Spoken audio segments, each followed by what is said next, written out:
This podcast is a member of the Place to Be Nation family. Visit us at placetobenation.com, the only place to be in your pop culture world.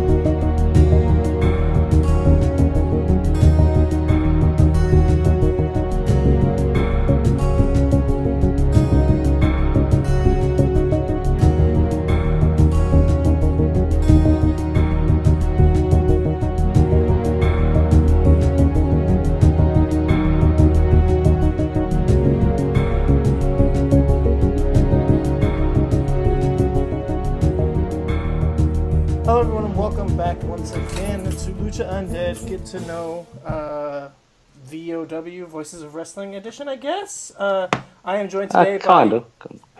Yeah, I mean... No, that's fine. You're fine. That is my guest for today. He is International Man of Mystery, I guess. Scorpio Corporation. I'll probably call you Scorp for short, just to make it easier on myself. I think most people would have kind of become familiar with you from your articles on Australian wrestling on Voices of Wrestling, but what else have you kind of put out there that you would want people to know you from, or could know you from? Yeah, really, that's the only articles that I've done and all that. I'm also Cypress Corp on Squared Circle on Reddit, but yeah, that's probably about it. Yeah, I'm just Cypress on Corp. Did you say? Yes, Cypress Corp. Yeah, because Hank Scorpio lives in Cypress Creek, so yeah, that's my other name, yeah, because okay. Scorpio Corp was taken, yeah. That makes sense. I guess Reddit is a much bigger community, huh? It's yeah, indeed. But you did get Scorpio Corporation on Twitter, right? I mean, yes, I did. Yes. Did you get that Scorpio early on? Corp. Oh, okay. Oh yeah, that's the @sign at the Scorpio Corp. Got it. Did you get that moderately early on Twitter? No. I'm a late. Yeah, I got it later on. Yeah. Okay, and so let's start out, I guess, with your background. Moderately late Twitter joiner. Yep. Like I said, International Man of Mystery. When did you start out getting into wrestling in general, and then when did you find out about wrestling being talked about on the internet? Yeah, so it was around 2006 when I started watching wrestling. So that's WWE. So I watched, like DX, John Cena, and all that. The 10-year-old me absolutely, just was into it.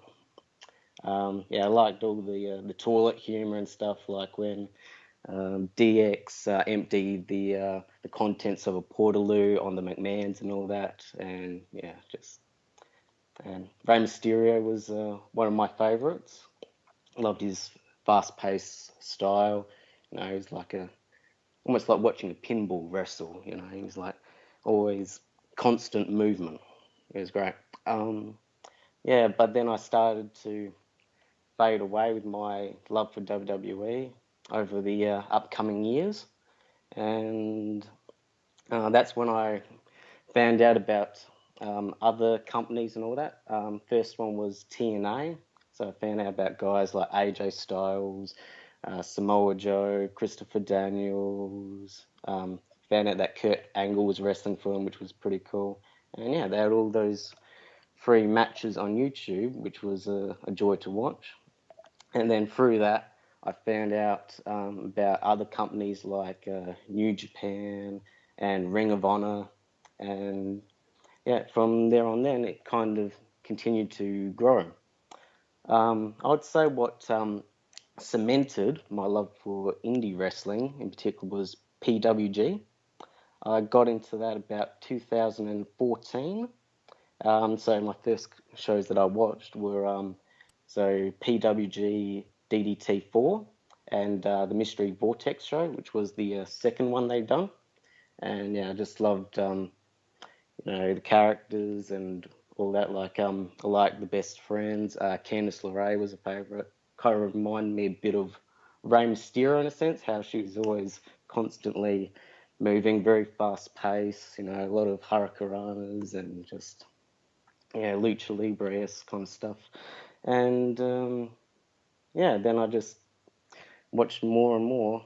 I looked at other Japanese indies. I looked at other stuff in the UK indies, US indies, and just constantly watching new stuff and learning about new wrestling, I guess.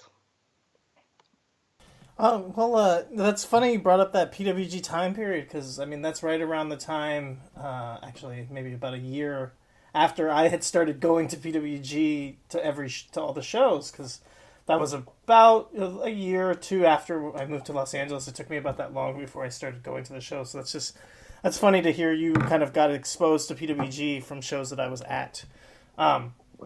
Lots of really cool stuff. The connection to Candice LeRae, to Rey Mysterio, is not something that crossed my mind, but it makes a lot of sense when you bring it up. I think for a lot of people at the time, I think the connection was she was kind of filling in for Drake and for Drake, who kind of filled in for El Generico. So she was kind of in that lineage. And if you stop and think about it, for someone who hadn't followed PWG to that point, I could definitely see where, like, if you were a big Rey Mysterio fan, you'd get behind her.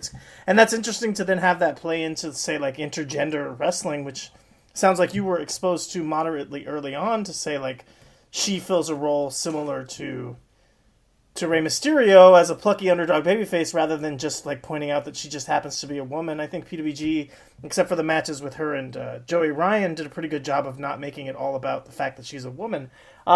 How do you feel that influenced you as a wrestling fan when it comes to intergender wrestling, seeing as you had an early favorite that was a girl who was wrestling primarily guys? So, go ahead. So the way I see it, like with Candice LeRae, she reminded me a lot of Rey Mysterio also with size as well. So she was much smaller than the rest of the competitors and all that, and just very much a complete underdog, very much complete underdog. And I didn't see intergender wrestling as, morally bad or anything like that, because how do I say it?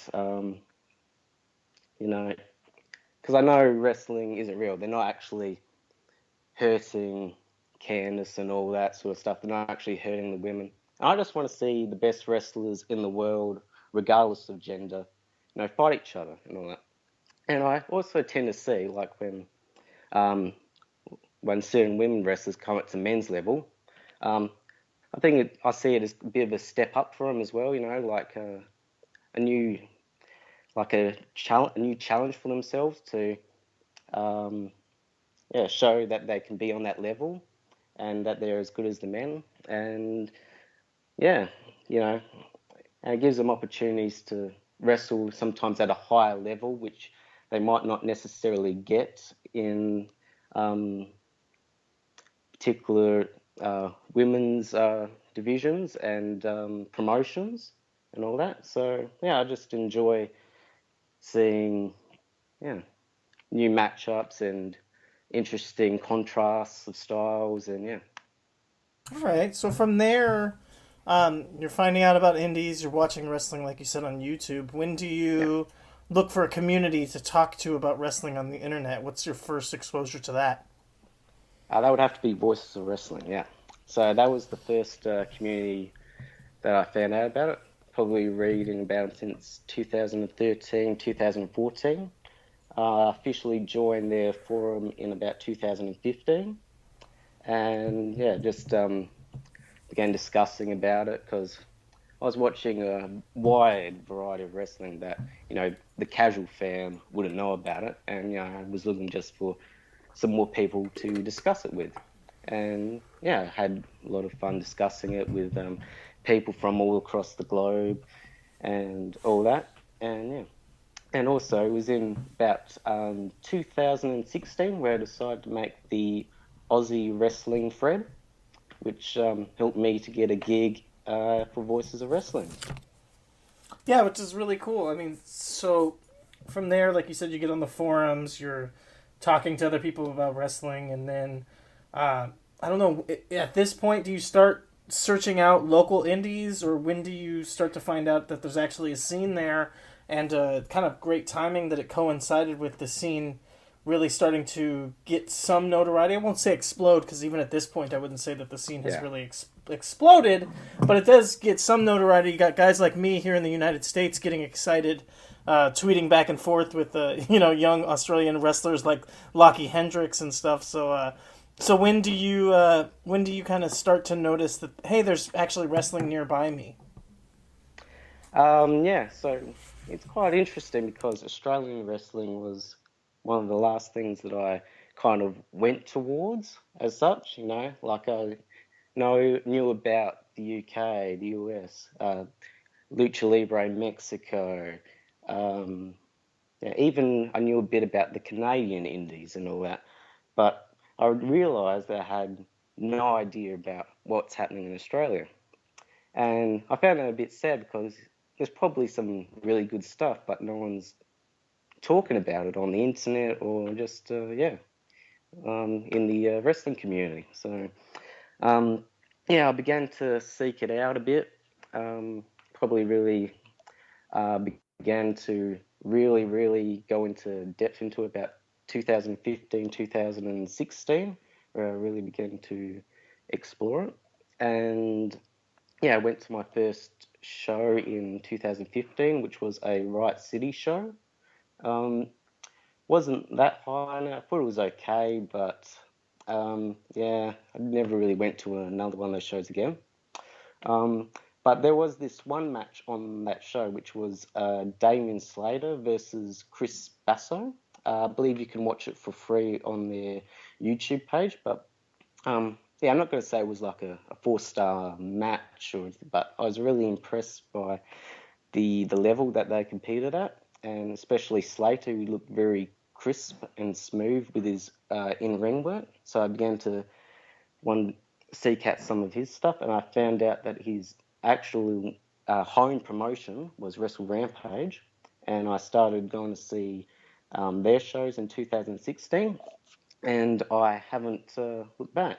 And I also then seeked out MCW, Melbourne City Wrestling, which is arguably the best promotion in Australia, and I absolutely fell in love with that. That's my favourite promotion in the world, and it's just been an absolute joy to watch that.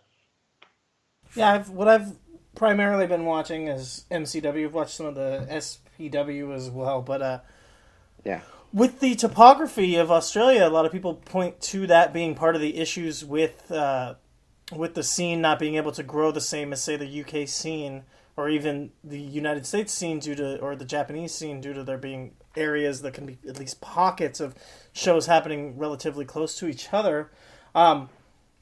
How is that for you as a fan? Do you primarily stick to promotions that are close, or are you actually making trips and traveling around? I mean, such a big country, to try to go to other sides of the country to see shows. I'm not making any trips as such. I just stick to my local promotion for, watching it live, which is Wrestle Rampage. But I'm able to keep up with promotions like Melbourne City Wrestling, Explosive Pro Wrestling in Western Australia, which are like two of the best promotions, I believe, in Australia. I'm able to keep up with them on their Vimeo on demand. So they've got some pretty good service on there. It's about like $10 a month to subscribe, and it's Australia is a bit of a interesting one because it's even a struggle a bit for the wrestlers to travel around, I believe, and all that. Like, for example, it's very tough for an Australian wrestler to wrestle over 30 shows in a year, and that's like an extremely low number in comparison to like what people would wrestle in the US or the UK. So it's a bit tough to travel in Australia. It's a bit of an awkward in the sense with the distances between the states. and all that. And yes. Yeah, I mean, I'm looking here just for one off the top of my head. I thought who even seems to work in multiple different places in Australia. Probably one of the bigger, I would say, one of the bigger names in the Australian indie scene. What was Is that? this Jonah Rock you're talking about? Yeah, I was going to say Jonah Rock. Under 25 matches in 2017. You Yeah, know, I mean he's travelled to New Zealand, he's won 3 titles in 3 different states, but yeah, he's only won 25. I mean, he's only wrestled in 25 matches. yeah, that's, I mean, again, comparatively, that just shows the size of the scene. So when you talk about that going on excursion, I mean, there is obviously a connection to New Japan. There's some guys coming over to PWG. There's even some guys coming in with the recent Okada versus Slex match and stuff like that. What do you think has been the best crossover, the most standout kind of crossover, Australia, New Zealand, Oceania overall kind of matches that you've seen in 2017? Who do you think has not just had the best pure just wrestling, but who's kind of represented the Australian scene really well this past year, you think? Okay, so who I think are the best wrestlers? They're Not based just in in Australia, but like for getting the Australian scene out there this year. okay. Yeah, it would have to be guys like Jonah Rock, Adam Brooks, and Robbie Eagles, who are like the 3 guys who really stood out. Um, Brooksy and Eagles with the Osprey matches, which were just absolutely sensational. Absolutely sensational. Just yeah, and then you got Rock and Brooks who went to PWG and put on some good performances. And yeah, just those 3 guys and all that. And just overall, Melbourne City Wrestling have done a great job in bringing the right guys over, um, like having Osprey come over and just putting on. Like I think the Adam Brooks versus Will Osprey match and the triple threat match with Osprey, Brooks, and Eagles are 5-star matches. Just absolutely great storytelling, great action, some crazy spots. It had it all. It had it all. And as a result of those matches, I think Brooksy has become the most over guy in Melbourne City Wrestling, almost a Stone Cold-esque figure.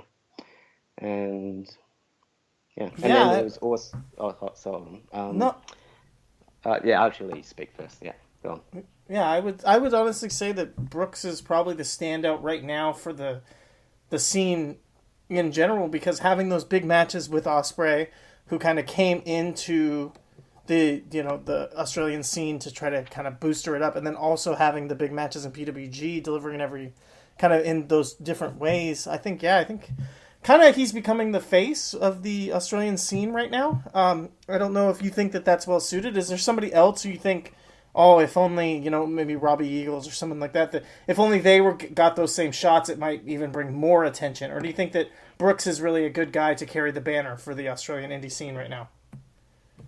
Yeah, I think maybe Jonah Rock I'd put maybe a bit higher than Brooksy because he has a bit more PWG appearances, maybe a bit more international notoriety because he has that Noah run as well, and yeah, he just has also that presence as well, which really just stands out. You just take one look at him and he just looks like a star. He looks like this monster. He looks vicious, you know. Yeah. So, but yeah, it's both Rock and Brooks, I would say are the faces. But I'd say Eagles has a bit of attention as well. Yeah, I'd say those 3 guys, and maybe Darryl James as well, but not so much on an international level, more so on a national level. Those 4 guys are carrying the scene. I'll call them the 4 pillars of Australian wrestling because I've looked at my match of the year list, which I rate, which I make a list of all the matches I've given 4 stars and over, and more than half of them feature at least one of those guys. So yeah, they've had a great 2017. And if I were to name like the top 100 wrestlers of 2017, those four are locks for my list. And yeah, I think those four guys are good people to carry the Australian scene and good faces for it. Well, having done the Psychology is Dead top 50 2 years in a row, now I will tell you that making a list of 100 wrestlers is not something I would recommend. It's a waste of time. It's it's very difficult on you. It'll definitely wear you out. But I'm going to take a quick break there, and I think we'll come back, and I'd like to talk to you maybe a little bit about guys who, especially in England, because that's what I've been paying attention to, the UK scene in general, but also maybe some guys who have been New Japan, but some kind of just a little talk about guys who are outside of Australia but still representing the Australian scene, and maybe we'll get into some other topics as well. How does that sound? Sounds good, yeah. Promotional consideration paid for by the following. Hey, pro wrestling announcer Kevin Kelly here. I want to make sure you are all subscribed to all the great feeds here at Place to Be Nation. It's really easy to do. Just head to iTunes or your preferred podcatcher app today and search and subscribe to the Place to Be Nation wrestling feed, which of course includes the full archives of the Kevin Kelly Show, the Place to Be Nation pod feed, and the Pro Wrestling Only feed. Subscribe, listen, and then rate us and leave feedback today. And be sure to give Justin your true thoughts. I mean, don't hold back. After all, he is kind of a jerk. Just listen to Scott.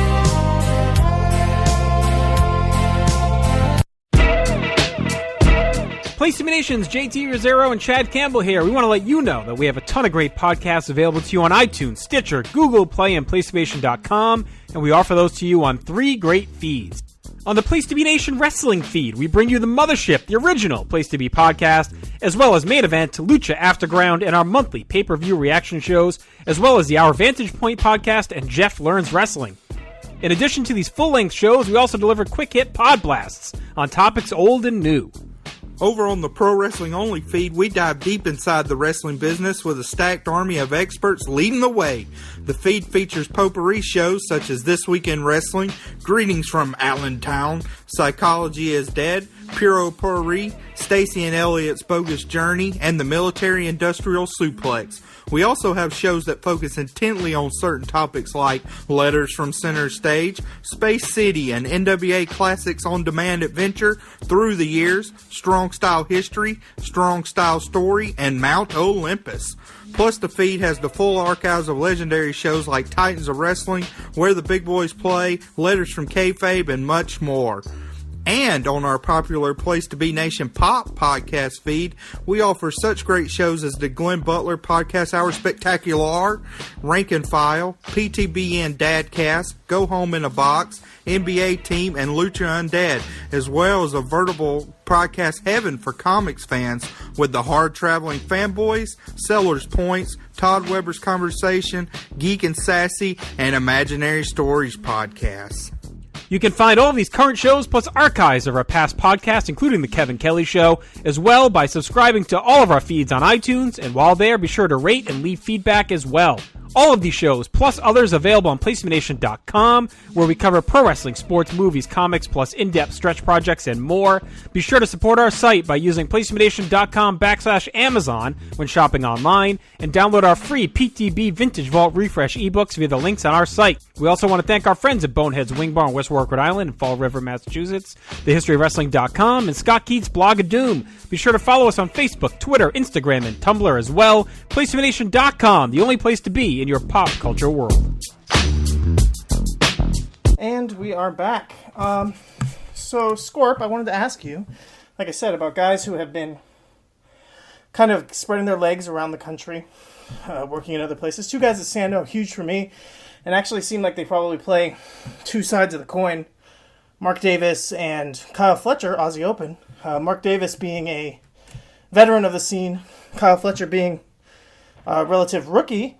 Was there a noticeable hole having Mark Davis kind of disappear from the UK scene?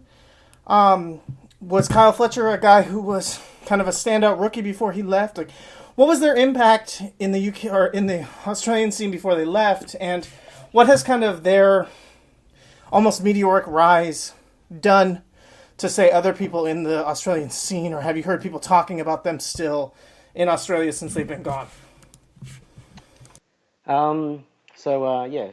Mark Davis has been a veteran of the Australian scene. He's been around for quite some time. I think maybe 07 or 08 he might have started. And he's been one of the best guys from the New South Wales region.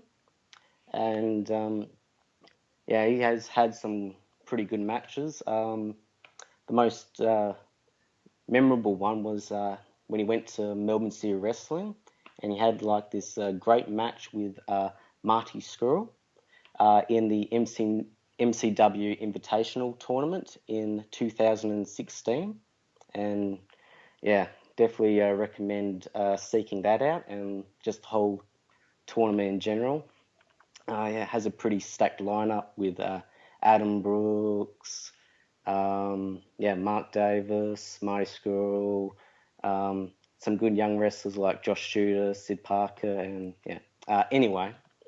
so he's been a veteran of the New South Wales scene, wrestling for promotions like Pro Wrestling Australia, and I think Newey Pro as well, and a couple of other ones. And Cole Fletcher, so you won't be able to find any Cole Fletcher matches, well, under his name anyway, when he was in New South Wales, because he wrestled as Instagram. So. My! Did you really? That totally. I was aware of Instagram. I did not know that they were the same guy. I actually liked Instagram. That's really cool to find out. Okay. So you know about the social media squad and all that? Yeah. Okay. All right. Unsocial Jordan. Okay. Cool. So he wrestled a bit. For Pro Wrestling Australia.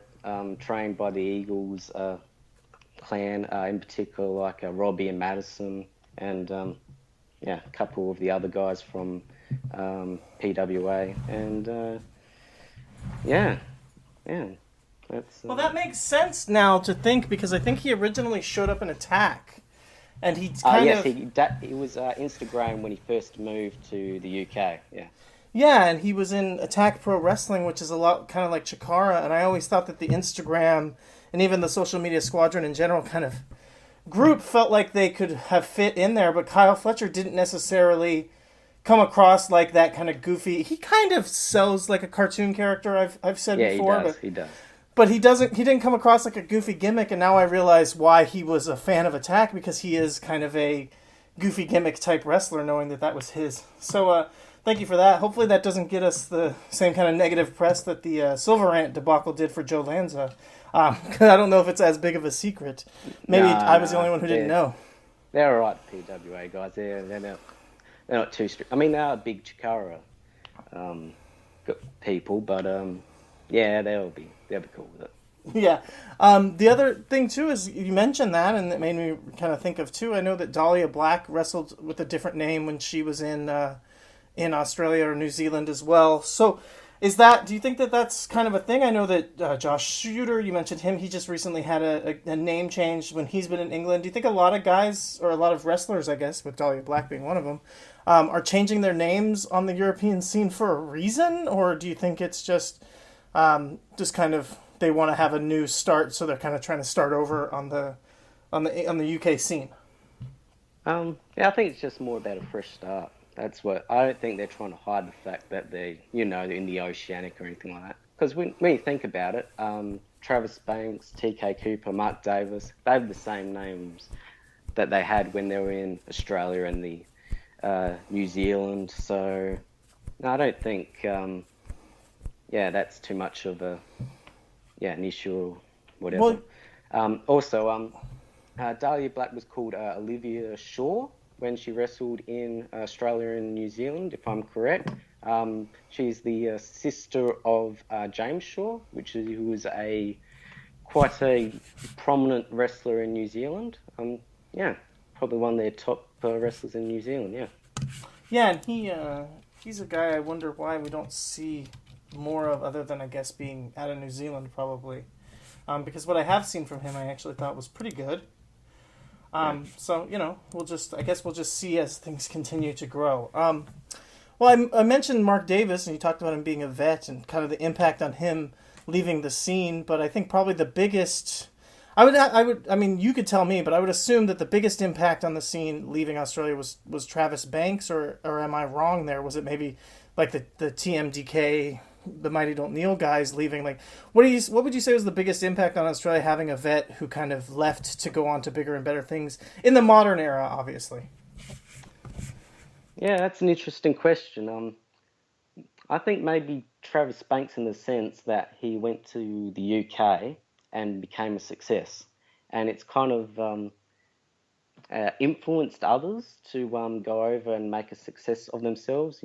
People like TK Cooper, Dahlia Black, Aussie Open, and others that have gone to the UK to try to make a name for themselves.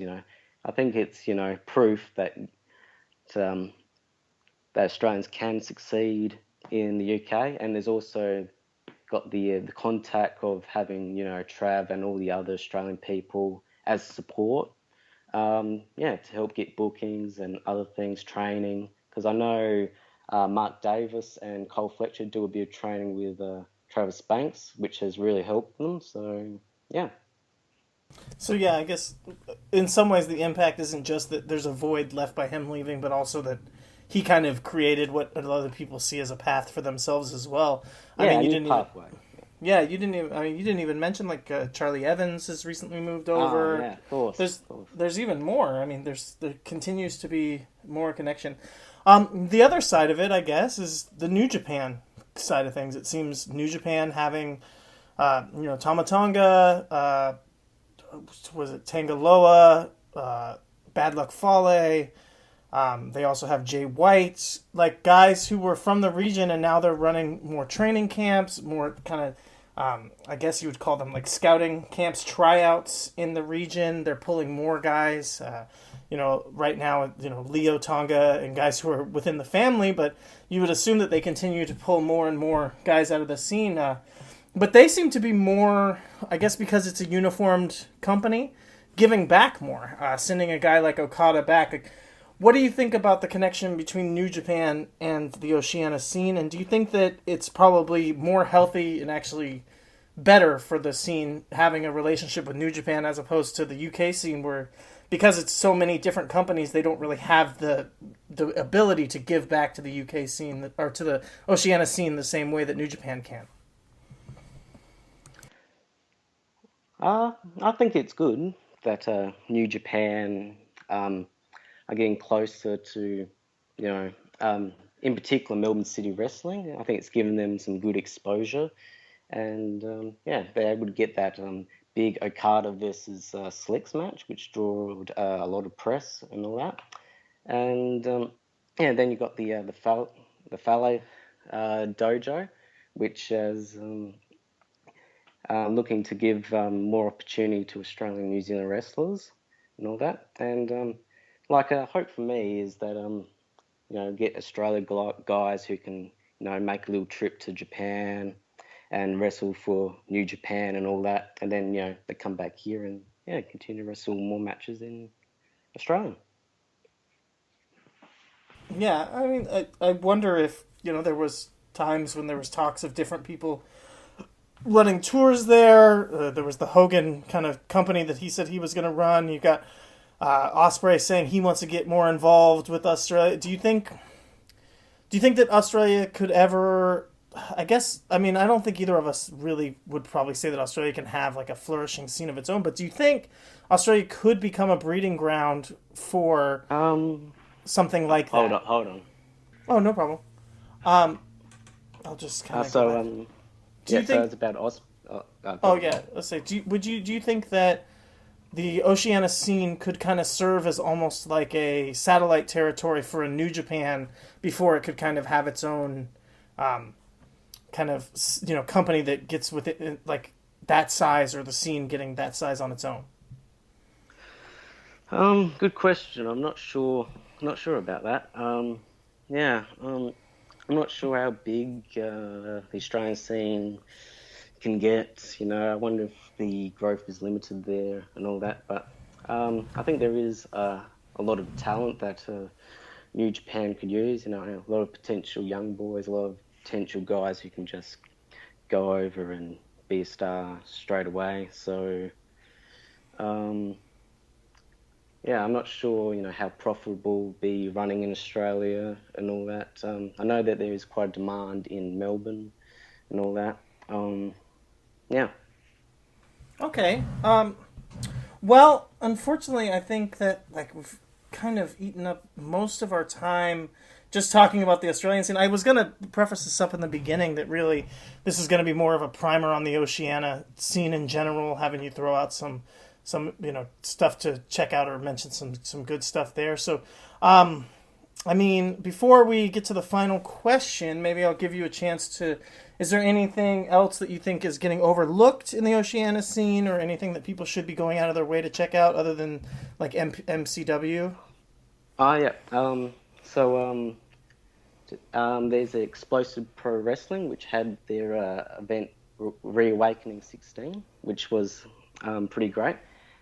Especially a very noteworthy Marcus Pitt and Damian Slater versus Logan Gray and Alex Kingston match, which is just a great tag team match. It has a lot of that old school tag psychology in it. It has that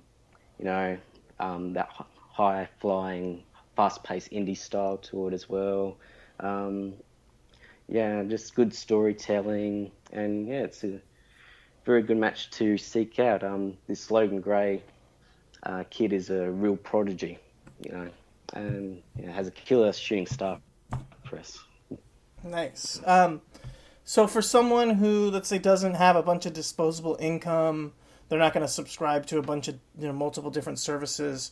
What would you recommend as the number one thing to kind of follow to be up with or not on MCW? I think I might be Freudian slip there. What's the number one thing you'd say for them to follow to keep up on the Oceania scene overall?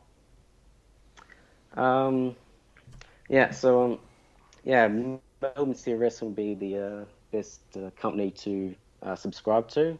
So if you want to keep up with more Australian wrestling, the Australian Indie Wrestling Facebook page is very good. It has news from all the indies in Australia, from little to big, and has some overseas news about Australian, New Zealand talent, and that's very good. There's also the What Would Gorilla Monsoon public group on Facebook, which is very good. It has it's basically a community that talks about Australian wrestling, and it features wrestlers, writers of Australian wrestling, fans, promoters, and so those are good ways to keep up with it, and read my articles as well. Yeah, I was going to say your articles are probably the number one best way to do that. But I'm going to go ahead and join these Facebook groups that you're talking about right now, because I didn't even know about them. Definitely make sure to follow you on Twitter, and also look for your articles on Voices of Wrestling. So before we go, Scorp, I guess I'll ask you the final question. Again, this kind of turned into just a primer on the Oceania region. And then maybe we'll have you back so we can get more in depth on you and your background another time, because I'm still excited to get to know you better. I feel like all I've gotten to do is talk to you about wrestling, which is not necessarily the point of this show, but sometimes that's just get too excited and you can't help it. So I'll ask you the final question, which is, if someone only knew you from, let's say, Twitter and reading your Voices of Wrestling articles, what would they be shocked to find out about you? They'll be shocked to find out that I'm maybe younger than you think. Not like an old, wise, experienced, Australian wrestling head, or something like that,